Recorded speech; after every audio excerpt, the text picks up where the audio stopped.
It was a quiet Saturday afternoon when my phone rang. It was my best friend, Daniel, and his voice carried a weight I had never heard before. He asked if I could meet him in person because there was something important I needed to know.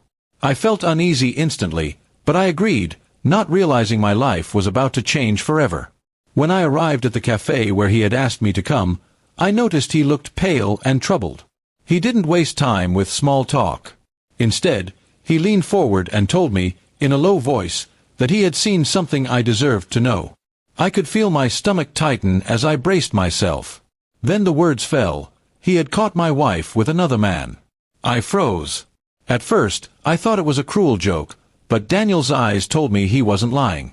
He explained how he had been at a restaurant the night before with colleagues when he spotted my wife at a corner table. She wasn't alone. She was sitting close to another man, laughing, touching his hand, and later leaving with him as if they were a couple. Daniel said he followed discreetly just to be sure and saw them checking into a hotel together.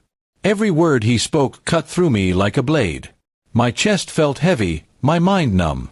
I wanted to deny it, but Daniel showed me a picture he had quickly taken on his phone. There she was, my wife, smiling with that man, her hand linked with his. My world collapsed in that moment. I thanked Daniel for being honest with me, though the truth crushed me. He looked guilty, almost apologetic, but I knew he had only done what a true friend would do. If he had stayed silent, I would have continued living in ignorance, blind to the betrayal happening behind my back. That night, I confronted my wife. She was in the living room when I walked in, pretending everything was normal. I set my phone on the table and showed her the photo Daniel had given me. Her face lost all color. She stammered, trying to form excuses, but the silence between us was already louder than her words. She admitted to it eventually, saying it just happened, and that she didn't mean for it to go so far. But I had no patience for empty excuses. Trust, once broken, can never be glued back the same way. I told her plainly that she had destroyed the foundation of our marriage with her choices. She tried to cry, tried to shift the blame on loneliness, on small arguments we had in the past, but I had heard enough. Every reason sounded hollow. If she had problems with me, she should have spoken, not betrayed. Love cannot survive in secrecy and lies. The next few days were some of the hardest of my life. I moved into Daniel's spare room for a while, too angry and heartbroken to even stay under the same roof as her.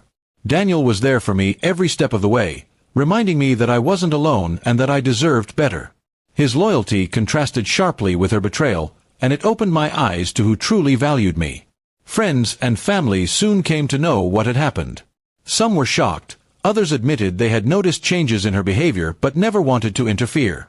It hurt even more to think that signs had been there, and I had been too trusting, too blinded by love to notice. Eventually, I made the decision that had to be made. I filed for divorce. It wasn't easy. Marriage isn't just love, it's years of memories, shared moments, and trust. But when trust is shattered beyond repair, what remains is only pain. I refused to spend my future drowning in suspicion and betrayal. My wife tried to ask for another chance, but my mind was firm. I couldn't look at her without seeing that image Daniel had shown me, her hand in another man's. I didn't shout or curse. I simply told her it was over. Sometimes silence speaks louder than anger. Months have passed since then. The wounds are still healing, but I've learned something valuable. Betrayal doesn't define me, it defines the one who chose to betray. And loyalty, true loyalty, shines brightest in dark times, like Daniel's friendship did for me. Looking back now, I'm grateful my best friend had the courage to tell me the truth. It destroyed my marriage, yes, but it also freed me from a lie. And though I carry scars from that betrayal, I also carry strength, the strength to rebuild my life on honesty, not deception.